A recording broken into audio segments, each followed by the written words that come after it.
الحمد لله وكفى والصلاة والسلام على سيد الرسل وخاتم الأنبياء. أعدوا لهم ما استطعتم من قوة ومن رباط الخيل ترهبون به عدو الله وعدوكم وآخرين من دونهم لا تعلمونهم الله يعلمهم وما تنفقوا من شيء في سبيل الله يوفى إليكم وأنتم لا تظلمون. سبحان ربك رب العزة عما يصفون وسلام على المرسلين والحمد لله رب العالمين. فرشتہ ایک دن انسانی شکل میں جو وحی لے کے روز آتا تھا آیا رسول اللہ کی خدمت میں. تو اجنبی سا بندہ کسی نے پہچانا نہیں، سب حیران پتہ نہیں یہ کون ہے. آ کے بیٹھا جب رسول اللہ کے پاس دو زانو ہو کے گھٹنے سامنے رکھ کے، تو صحابہ اور حیران ہوئے، یہ نیا بندہ، اسے نبی کے سب نے بیٹھنے کے آداب سے واقفیت کہاں سے ہوئی؟ یہ تو ہم لوگوں کو تو پتہ نہیں کیسے بیٹھنا ہوتا ہے، وہ تو جاہلوں کی طرح گفتگو کرنے لگ جاتے ہیں. اور عرض کرنے لگا یا رسول اللہ مجھے اجازت دے تو میں تھوڑا سا قریب ہو جاؤں آپ کے. آپ نے فرمایا آ جاؤ. 2-3 دفعہ اجازت مانگ کے رسول اللہ کے اتنے قریب ہو گیا کہ اس کے گھٹنے پیغمبر کریم کے پاؤں کو چھونے لگے.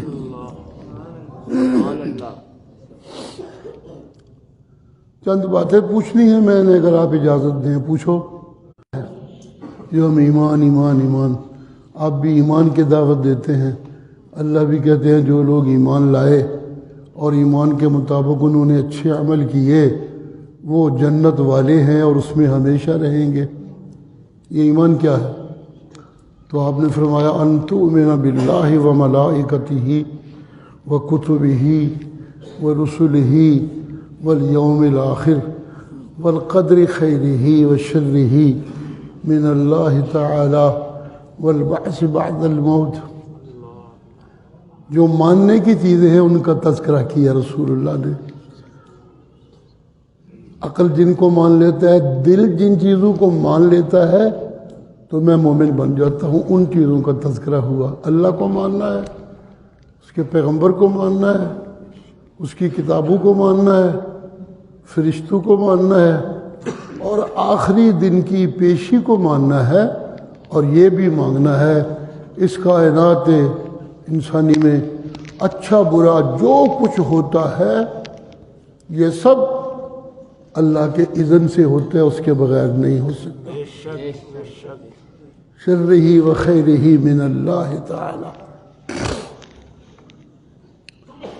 اس نے پھر پوچھا مال اسلام یا رسول اللہ، اے اللہ کے پیغمبر اسلام کیا ہے؟ تو آپ نے فرمایا ان تقیم الصلاۃ، نماز قائم رکھ، تؤتی الزکوٰۃ، زکوٰۃ ادا کیا کر، وتصوم رمضان، رمضان کے روزے رکھا کر. یہ تو کرنے کے کام ہیں، ایک مسلمان کی شناخت ہوتی ہے ان کاموں سے. یہ کافروں کے اور عادات ہیں، ہماری اور عادات ہیں، ایک پہچان ہے. وتحج البیت، حج اگر فرض ہو جائے تو بیت اللہ کا حج کر. یہ اسلام ہے، یہ کرنے کی چیز ہے. یہ بھی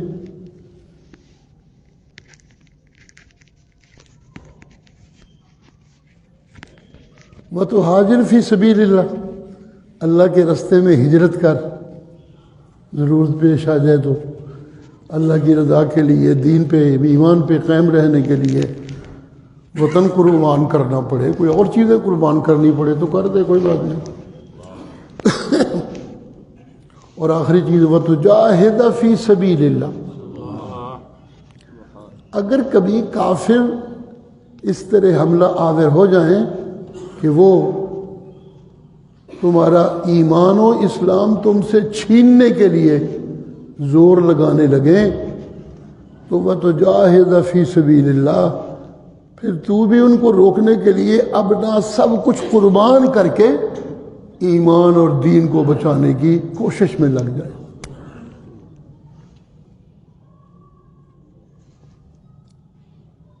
رسول اللہ کے زمانے میں یہ سب کچھ ہوا، مکہ چھوڑا، بیت اللہ چھوڑا، اتنی پیاری چیزیں، آب زمزم چھوڑا، مقام ابراہیم چھوڑا، اپنا وطن چھوڑا۔ یہی بڑی بات ہوتی ہے، وطن کہاں چھوڑنے کو دل کرتا ہے؟ اتنا کچھ چھوڑ دیا اور مدینے چلے گئے،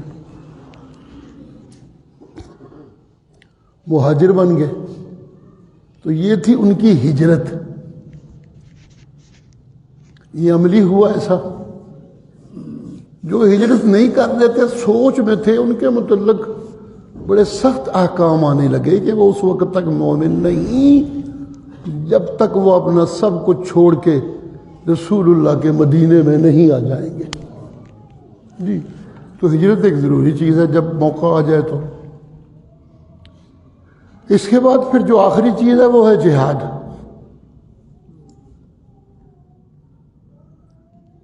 جو اعمال ہے میرے کرنے کے، نماز پڑھنا، یہ نماز پڑھنا خود ایک تبلیغ ہے، تبلیغی عمل ہے کافروں کے لیے۔ دکان چھوڑی، یار چھوڑے، رشتہ دار چھوڑے، آواز آئی حی علی الصلاۃ، تو میں مسجد کو چل پڑا۔ یہ میرا دن کے 5 ٹائم کاروبار چھوڑ چھاڑ کے آنا، یہ بھی ایک عملی دعوت ہوتی ہے کافروں کے لیے۔ ہم ہر وقت لگے رہتے ہیں اور یہ چھوڑ چھاڑ کے سب کچھ چل پڑتے ہیں اور نمازیں پڑھتے ہیں اور پھر اگلی کے انتظار میں رہتے ہیں۔ تو ان کو یہ دعوت ہوتی ہے کہ ان کے سب کچھ کرنے کے باوجود اگر ان کے کاروبار میں خرابی نہیں تو ہم کس وہم میں ہیں کہ چھوڑ کے ادھر ادھر ہوئے، موت کا کوئی پتہ نہیں تھا، گاہک کا کوئی پتہ نہیں تھا، فلسفہ چلانے لگے ہیں۔ یہ کیا ہوا؟ وہ ایک دعوت جاتی ہے ان کو کہ نہیں، ایسا ہو سکتا ہے۔ اللہ کی عبادت جس کے ہاتھ میں سب کچھ ہے، اس کے لیے اگر ہم سب کچھ چھوڑ چھاڑ کے اس کے سامنے جا کے جھک جائیں گے تو وہ اپنی ساری رحمتیں ہمارے لیے وقف کر دے گا۔ سبحان اللہ۔ یہ ایک عملی دعوت ہوتی ہے۔ اسی طرح روزے، بات وقت تھوڑا زیادہ نہیں کر سکتا۔ اسی طرح ہجرت، قربانی ہوتی ہے اس میں بھی۔ پھر آخری بات جہاد، سب کچھ قربان کرنے پہ تل جانا اپنے ایمان اور اللہ کی رضا کو بچانے کے لیے۔ سبحان اللہ۔ جہاد کا نمبر بہت آخر میں آتا ہے، شروع ہوتا ہے کام شہادت اللہ الہ الا اللہ سے، یہ گواہی دینا کہ اللہ کے سوا کوئی معبود نہیں، کوئی حاجت روا نہیں اور کوئی مشکل کشا نہیں۔ اس شہادت سے شروع ہوتا ہے۔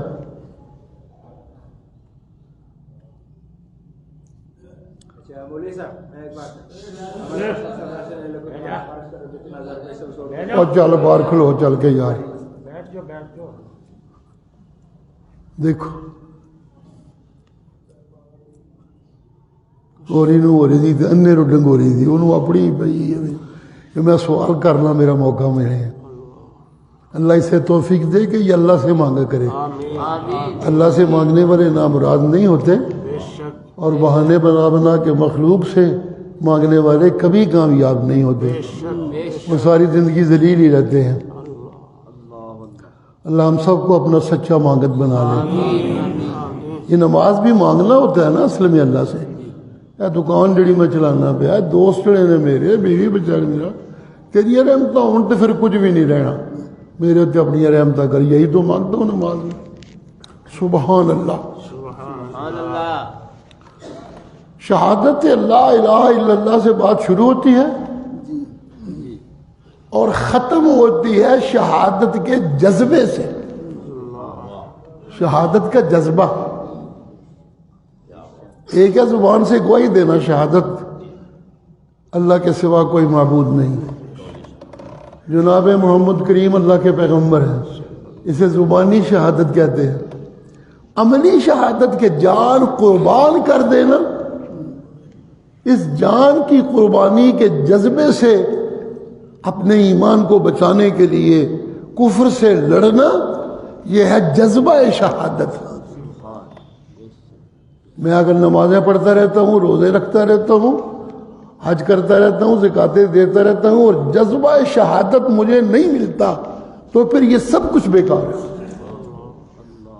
بات میری جذبہ شہادت تک ضرور پہنچنی ہوتی ہے۔ ایک مرشد کا فرمان یاد آیا صلی اللہ علیہ وسلم، آپ فرماتے ہیں اگر ایک بندہ بڑے عمل کرتا رہا، بڑیاں نیکیاں اپنی طرف سے کرتا رہا، اس کی ساری زندگی میں کوئی ایسا موقع نہیں آیا کہ کفر سے اس کی اسلام کے لیے لڑائی ہوئی ہو، کافر اس کے ہتھے پڑے ہوں، اس نے مقابلہ کیا ہو، یہ آیا ہی نہیں زندگی میں موقع، نہیں آیا تو پھر شوق تو اسے ہونا چاہیے تھا۔ شوق بھی ہوا کہ نہیں ہوا؟ اگر شوق ہوا ہے کہ ہائے کاش کوئی ایسا ہو کہ میرے سامنے کافر آئے تو میں اس کی جان لوں یا وہ میری جان لے، تاکہ قیمت ادا ہو جائے میری طرف سے جنت کی، جس کے لیے سب کچھ کر رہا ہوں۔ اللہ کرے ایسا موقع آئے۔ یہ شوق بھی اس کو پیدا ہوا کہ نہیں؟ اگر شوق پیدا ہوا اور لڑائی کا موقع نہیں ملا تو پھر تو وہ جنتی ہو سکتا ہے، لیکن اگر وہ باقی سب کام کرتا رہا، اسے جذبہ شہادت کا شوق پیدا نہیں ہوا تو پھر سن لیجئے اس کا سب کچھ بیکار ہے، اس کو جنت ملنی مشکل ہو جائے۔ جی سبحان اللہ۔ یہ جذبہ شہادت جو ہے اس میں دو چیزیں ہوتی ہیں، جو لڑائی ہوتی ہے پھر جذبہ شہادت کی وجہ سے، اس لڑائی میں ایک تو یہ ہوتا ہے کہ میں اپنے اللہ سے اپنا سودا پورا کرتا ہوں۔ جی ان اللہ اشتری من المؤمنین انفسهم واموالهم بان لهم الجنہ یقاتلون فی سبیل اللہ فیقتلون ویقتلون وعدا علیہ حقا۔ سبحان اللہ۔ جو آدمی کلمہ شہادت پڑھتا ہے وہ اللہ سے سودا کرتا ہے، اس نے سودا کیا، یا اللہ جو مال مجھے دیا، جو جان مجھے دی، یہ سب کچھ لے لے اور اس کے بدلے مجھے جنت دے دے۔ یہ سودا ہو گیا، میں نے بھی قبول کر لیا اور اس نے بھی قبول کر لیا۔ اور یہ کوئی ایسی ہی نہیں کہ مولوی بات سنا دیتے ہیں جذبہ بڑھانے کے لیے ہوتی ہے، حقیقت نہیں۔ اللہ کہتے ہیں یہ اس قرآن میں بھی ہے، تورات میں بھی ہے، انجیل میں بھی ہے، جتنی آسمانی کتابیں اتری سب میں۔ جی آج قرآن سنانے والا بھی کہہ رہا ہے تورات میں بھی یہ ہے اور انجیل میں بھی یہی ہے۔ اللہ سودا ہو گیا۔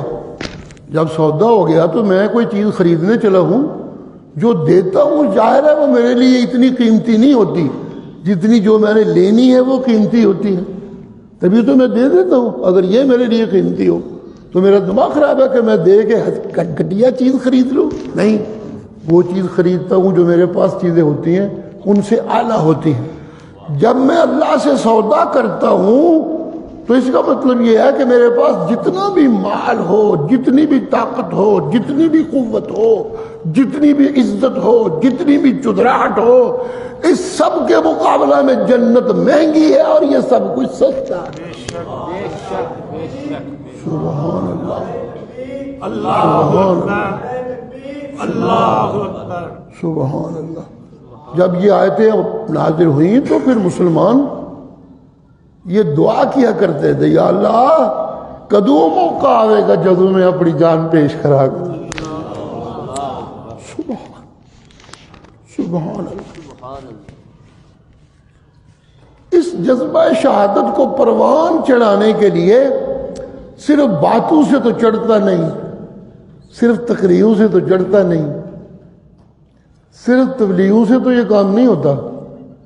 جذبہ شہادت پیدا ہو سکتا ہے سچی تبلیغ سے، لیکن پروان چڑھنا اس کے لیے جو ایک بنیادی قربانی ہے وہ یہ دینی ہوتی ہے کہ مجھے اپنے دل دماغ کو یہ منوانا ہوتا ہے کہ دنیا ساری دے کے بھی مجھے جنت مل جائے تو یہ سودا مہنگا کوئی نہیں. انشاءاللہ ان کو انعام ملے گا اس کا، انشاءاللہ انعام ملے گا جی انشاءاللہ. مسلمان سچے جن کا نمونہ اپناؤں تو میں مسلمان بنتا ہوں. سچے مسلمان 23 سال مارے کھاتے رہے. اجازت مانگتے تھے رسول اللہ، یا رسول اللہ اجازت دیجئے، چلو کوئی بڑا ہی پلوان آئے گا بہت مار لے گا، میں بھی تو کو مارا گا ہی، چپ کر کے جڑی مار کھانی پہنتی ہے بڑی مشکل ہے یا رسول اللہ اجازت دے. اسی بھی جب کوئی جواب دئیے کریے تو آپ فرمایا کرتے تھے نہیں اصبروا، ابھی اللہ کا حکم نہیں نہ آیا، ابھی صبر کا حکم ہے، صبر کرو. اس تک پہنچنے کے لیے جذبہ شہادت کو روک روک کر رکھنا ہوتا ہے، کوئی بے وقوفی نہیں کرنی ہوتی جی. یہ بڑا مشکل مرحلہ ہوتا ہے. سچا جذبہ ہے، میں چاہتا ہوں جلدی موقع ملے قربان ہو جاؤں، تو اس کے لیے کوئی بے وقوفی کر بیٹھوں تاکہ لڑائی پیدا ہو. نہیں، لڑائی کوئی شوق نہیں ہے ایک مسلمان کا. سن لیجیے میں کیا کہہ رہا ہوں. لڑائی شوق نہیں کہ لڑائی کی جائے اور خون بہایا جائے اور مارا جائے انسانوں کو، یہ کوئی شوق نہیں سچے مسلمان کا. اس کا شوق تو ہے جان کی بازی لگا دینا. میں قیمت ادا کرنا چاہتا ہوں جنت کی، اللہ جان ہی آخری ہے، للہ تو منو جنت دے دے، جنت میری کر دے. یہ جذبہ شوق شہادت کو پروان چڑھانا ہوتا ہے ایک لمبا عرصہ صبر کر کر کے. جیسے سرمایہ دار بننے کے لیے پتہ نہیں میں کیا کیا کرتا ہوں، کتنے صبر کرتا ہوں. جاگیردار بننے کے لیے کتنی نسلیں گزرتی ہیں، پھر میں کہیں جا کے جاگیردار بنتا ہوں وغیرہ وغیرہ. تو جنت ہے. جنت کے لیے حصول کے لیے اس لڑائی کے انتظار میں بڑا عرصہ گزارنا ہوتا ہے اور صبر کرنا ہوتا ہے. کسی بے وقوفی کی اجازت نہیں ہوتی مجھے جی. بے وقوفی یہ ہوتی ہے، مسئلہ تو یہ ہے کہ اللہ کے سوا حاجت روا کوئی نہیں اور مشکل کشا کوئی نہیں. لوگوں کو جدھر دیکھتا ہوں اللہ کے سوا بھاگتے ہوئے ان کو سمجھانا اور تردید کرنا. اگر پتھروں کی پوجا میں لگے تو کہنا یہ پتھر ہے، یہ کیا کر سکیں گے، ان کو تو ہم اپنے ہاتھوں سے بناتے ہیں، جن کو ہم بناتے ہیں وہ معبود کیسے. معبود تو وہ ہوتا ہے جو ہم سب کو بناتا ہے، ہم سب کا خالق ہوتا ہے. ان کو یہ سمجھانا ہوتا ہے. جو مردوں کی پوجا کر رہے ہیں دنیا سے چلے جانے والے دیکھ لوگوں کی، ان کے نام کی نظر و نیاز، ان کے نام کی منت منوتیاں، ان کی قبروں پہ جا کے سجدے کرنا، ان کو پکارے کرنا بابا جی تسی بچا سکتے ہو، سانو کوئی نہیں بچا سکتا. جی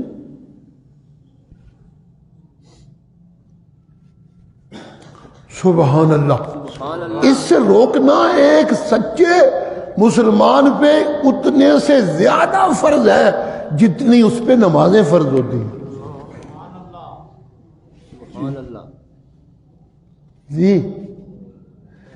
میں اگر کوئی کوشش کر سکتا ہوں، سنیے کیا کہنے چلا ہوں، میں اگر کوئی کوشش کر سکتا ہوں اس مرحلے تک پہنچانے کے لیے اپنے آپ کو، تو وہ سچی کوشش یہ ہے کہ جتنا ایمان ہے، جتنا قرآن کا حکم ہے وہ سناتا رہوں. لڑائی چھڑتی ہے تو چھڑ جائے، جان دینی پڑتی ہے تو دے دوں. نہ بھی لڑائی ہوئی تو اس تبلیغ کو بھی اللہ بطور جہاد قبول کرتے ہیں.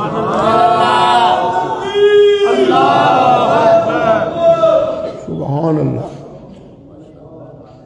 جیسے میں نے تبلیغ کر کر کے وہاں پہنچنا ہوتا ہے صبر کر کر کے، دو چیزیں، اور تیسری چیز میں نے پیسے اللہ کی راہ میں خرچ کر کر کے وہاں پہنچنا ہوتا ہے. پیسے کیا خرچ کروں گا جی، سامان جہاد کے لیے، کافروں سے لڑنے کے لیے سامان بنانا ہے، سامان اکٹھا کرنا ہے، اس کے لیے پیسے خرچ کرنا، اسے کہتے ہیں انفاق فی سبیل اللہ۔ یہ ایک تیسری ضروری چیز ہے جو مجھے جائز اور سچے جہاد تک پہنچاتی ہے۔ اگر میں مسئلے غلط ملت کر کر کے لڑائی ڈالنا چاہتا ہوں، جی پکوانا تو ہے لوگوں کو نمازیں پڑھنا، اور مسئلے یہ پکواتا ہوں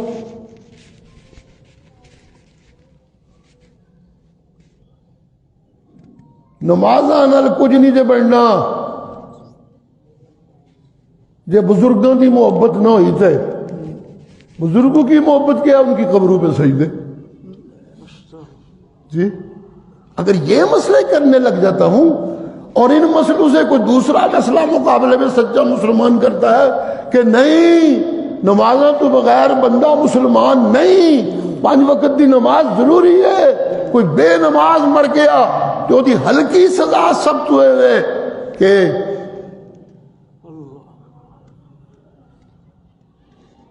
اس کا جنازہ پڑھنے سے پہلے 100 دفعہ سوچو یہ بے نمازی مرا ہے، کہیں حرام کی کمائی تو نہیں کھاتا رہا، کہیں اللہ کے سوا غیروں سے تو نہیں مانگتا رہا۔ اگر رب کا سچا مانگت ہوتا تو پھر نماز کیسے چھوڑتا؟ اگر یہ نظر آئے کہ وہ غیر اللہ کا مانگت تھا تو اس کا جنازہ مت پڑھنا۔ جی سبحان اللہ۔ مسئلے غلط کر کر کے جب میں یہ سمجھاتا ہوں تو پھر لڑائی شروع ہو جائے، مسئلے غلط کر کر کے لڑائی تک پہنچانا۔ جی جو بندہ غیر اللہ کے پجاری کے ہاتھ سے ذبح ہونے والا جانور کھائے انہیں حرام کھاتا ہے، یہ کوئی مسئلہ نہیں، یہ حد سے تجاوز ہے۔ جب حد سے تجاوز کرے اور لڑائی شروع ہو جائے تو اس لڑائی کو جہاد نہیں کہتے، اس لڑائی کو فساد کہتے ہیں۔ قرآن مجید جی یہ کوئی جہاد نہیں، یہ فساد ہے۔ اگر مسئلے کو حد سے بڑھا کے بیوقوف بنا کے لوگوں کو لڑائی تک بات پہنچا دیتا ہوں، فساد مچا دیتا ہوں، تو میرا جتنا بھی رتبہ بن جائے میں مجاہد نہیں بن سکتا، میں مفسد رہتا ہوں، میں فسادی ہوتا ہوں۔ یہ اسلام ہے، ہر طرح سے وزن پیدا کیا گیا ہے جہاد تک پہنچنے کے لیے۔ جی اور پھر آخری چیز، یہ جو پیسے خرچ کرتا ہوں میں اس لیے کہ جہاد کا سامان خریدا جائے، وہاں کچھ لوگ ایسے ہوتے ہیں جو جذبہ شہاد سے سرشار ہیں، ان کے پاس اسلحہ کوئی نہیں لڑنے کے لیے، تو وہ کیا کریں؟ ان کو اسلحہ خرید کے دینا یا ان کو پیسے دینا یا ان کی سواری کا انتظام کرنا، یہ سارے کا سارا جہاد فی سبیل اللہ شمار ہوتا ہے۔ جی یہ سب قربانیاں کرنی پڑتی ہیں، پھر بنتا ہے جہاد فی سبیل اللہ۔ اور ہاں سنیے گا جو بات میں کہنا چاہتا ہوں، لڑائی تک پہنچانا، ضرور لڑائی کرنا، یہ ضروری نہیں ہے ایک مسلمان کے لیے، ضروری ہے اپنی جان کو پیش کر کے اللہ کو راضی کرنا۔ یہ دو چیزیں ہیں، اس کے لیے لڑائی آ جائے تو آ جائے، خود لڑائی پیدا نہیں کرتا، خود لڑائی سے بچتا ہے۔ یہ 23 سال مسئلہ کر کر کے سن کے لڑے نہیں، ہجرت کر کے وطن چھوڑ کے چلے گئے۔ اگر سچا اسلام لڑائیاں چاہتا ہوتا تو ہو جاتی وہاں لڑائی، نہیں چاہتا۔ جی سبحان اللہ، سبحان اللہ، سبحان اللہ۔ واضح اللہ قرآن میں کہتے ہیں یہ جو میں جہاد فرض کر دیتا ہوں نا، لڑائی کرواتا ہوں، یہ لوگوں کو مروانے کے لیے نہیں۔ سبحان اللہ۔ جی قرآن مجید کی آیت یہ اس لیے کرواتا ہوں کہ اگر مسلمانوں میں جذبہ جہاد نہ ہو اور قربانی کے لیے جذبہ سرشار نہ ہو تو پھر سنو، ایک وقت وہ آ جائے گا کہ دنیا سے سچی عبادت کے مراکز، مسجدیں ختم کر دی جائیں گی اور ایمان والوں کا نام مٹ جائے گا۔ لفسدت ولولا دفع اللہ الناس بعضهم ببعض لفسدت الارض، زمین میں فساد ہی فساد ہو جائے گا. لہدمت مساجد، مسجدیں گرا دی جائیں گی. یہ جذبہ رہنا چاہیے، مگر یہ لڑائی پیدا کرنے کے لیے نہیں، یہ لڑائی کو روکنے کے لیے کہ کوئی ہم سے لڑے نہ، جی کوئی ہمارے اوپر حملہ آور نہ ہو، کوئی ہمارا دین و ایمان چھیننے کی کوشش نہ کرے. چونکہ روکنا مقصد ہے تو پھر سن لیجئے آخری بات. اللہ کہتے ہیں یہ جو اسلحہ بناتے ہو، یہ جو تلواریں بناتے ہو، یہ جو وغیرہ وغیرہ بناتے ہو، یہ اس طرح بنایا کرو کہ تمہارے خرچ کیے ہوئے پیسوں سے یہ اسلحہ کافروں کو اتنا زیادہ لگے کہ وہ ڈرتے رہیں، لڑائی کی کوشش نہ کریں تم سے. یہ لڑائی روکنے کے لیے ہے، لڑائی کرنے کے لیے نہیں. جذبہ شہادت یہ ہے کہ خام خواہ کوئی نہیں باز آمدہ میرے ایمان و اسلام کو چھینتا ہے تو میں پھر اسے روکوں گا. چلیے جان جاتی ہے تو جائے، اللہ راضی ہو جاتے، کوئی سودا مہنگا کوئی نہیں. جی سبحان اللہ. سبحان اللہ. جو پیسے خرچ کر کے میں اسلحہ بناتا ہوں وہ کیوں؟ لڑائی کرنے کے لیے نہیں. اللہ کہتے ہیں ترہبون بہ عدو اللہ، یہ اس لیے بنانا ہے تاکہ کافر دیکھتے رہیں ان کا بھروسہ انہی چیزوں پہ ہے. جب وہ تمہارے پاس یہ دیکھیں گے تو وہ تمہارے ساتھ لڑائی سے ڈر جائیں گے. تو لڑائی روکنے کے لیے ہی کیا جاتا ہے. بات لمبی ہوتی جا رہی ہے، وقت بہت نازک ہوتا ہے، کیا کروں. کہنا میں یہ چاہتا ہوں کہ یہ اجتماع جو آ رہا ہے نا ہمارا سالانہ، یہ سالانہ جو اجتماع ہوتا ہے، جمعے تو ہر مہینے 4 ہوتے ہیں، جلسے بھی ہوتے رہتے ہیں، تبلیغیں بھی ہوتی رہتی ہیں. یہ جو اجتماع ہوتا ہے یہ کافروں کو، مشرکوں کے، قبروں کے پجاریوں کو، جانوروں کے پجاریوں کو، دولت کے پجاریوں کو، حرام کی کمائی کرنے والوں کو یہ طاقت دکھانی ہوتی ہے کہ توحیدی تھوڑے نہیں جائے، کسی غلط فہمی نہ پہ جائیو، ادھر منہ کی طاقت تن کے رکھ دیا گے جیسے انشاءاللہ. جی جنہوں پنجابی کہتے ہیں. سبحان اللہ. سبحان اللہ. یہ ترہبون بہ عدو اللہ، یہ اللہ کے دشمنوں کو ڈرانے کے لیے یہ بڑے بڑے اجتماعات کیے جاتے ہیں. میں امید کرتا ہوں کہ آپ ویسے ہی سارے سچے توحیدی ہیں، اور توحیدی تو انتظار میں ہوتا ہے کب میری باری آئے گی. اللہ سچے توحیدیوں کا تذکرہ کرتے ہوئے قرآن میں کہتے ہیں رجال صدقوا ما عاهدوا اللہ علیہ فمنهم من قضى نحبہ ومنهم من ينتظر. جنہوں نے لا الہ الا اللہ پڑھ کے مجھ سے سودا کیا تھا ان میں سے خوش قسمت کچھ تو وہ ہیں جو جانے دے کے اپنا سودا پورا کر گئے، اور جن کو وہ موقع نہیں ملا وہ بھول نہیں گئے، وہ کاروبار میں مست نہیں ہو گئے، وہ بیویوں اور دکانوں میں مشغول اتنے نہیں ہو گئے کہ ان کا وہ جذبہ ہی ٹھنڈا پڑ گیا ہو. جن کو جان کی بازی لگانے کا موقع نہیں ملا وہ منہم من ینتظر، وہ زندگی کی آخری سانس تک منتظر رہتے ہیں اس گھڑی کا. جی میں سمجھتا ہوں ایک وقت وہ تھا کہ مشرک سمجھتے تھے، قبروں کے پجاری سمجھتے تھے کہ نا توحیدی کی نے چند ٹوٹرو نے ان کی مسجد پہ چلو چل کے قبضہ کرتے ہیں، یہاں طاقت لے لے کے آتے تھے اور اکٹھے ہو کے آتے تھے. اس طرح اللہ نے ان کو ذلیل کیا، اس طرح بھاگے کہ پیچھے سے گولیاں لگ رہی تھیں اور آگے آگے بھاگ رہے تھے.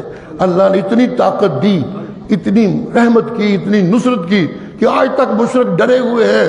ہم اب صرف لڑائی کی بجائے اجتماع ٹھیک ٹھاک کرتے رہے تو انشاءاللہ انہوں نے ہوا اڑیا رہے. انشاءاللہ.